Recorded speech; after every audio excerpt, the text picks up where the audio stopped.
Yeah, but not just. I want to badly. I'm trying. Dude. I'm getting better. I'm trying I catch real myself. hard. Here's why I fuck up real bad. Now I'm only down to fucking up on this show.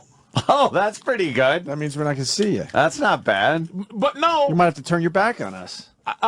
Somebody's gonna force me to say no. A publicist. Yeah. But I'm gonna go. Nah, those are my boys. Oh, that's not the direction you want to. Yeah, we want to go in. I'm gonna at least stay that. But the roast gave me a chance to shut up. I know, right? Hi, Otto.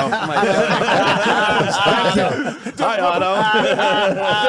Otto. Saying what we're all thinking. Me a chance to do me in a platform that was a little different from everybody, and I got to do a little bit of how I might be. So that might help. But I think Fame might call in about 6 months to a year. Okay. So, Otto, wait, are you saying that you're not interested in the mea culpa? You don't want to hear it? Mea culpa? Just leave me hanging. That means I'm guilty, right? In Latin?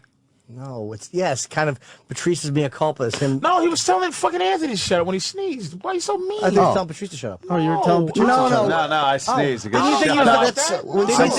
somebody sneezes on a bus, I go, shut up. And then the next time they sneeze, I go, you're ruining everything. You're ruining everything. I find I thought Otto was saying to Patrice, yeah. Otto, you thought was the nicest guy? You got a message from him? Just don't let him have a few my friend pops before he gets on the phone. Kevin Bacco told a great story about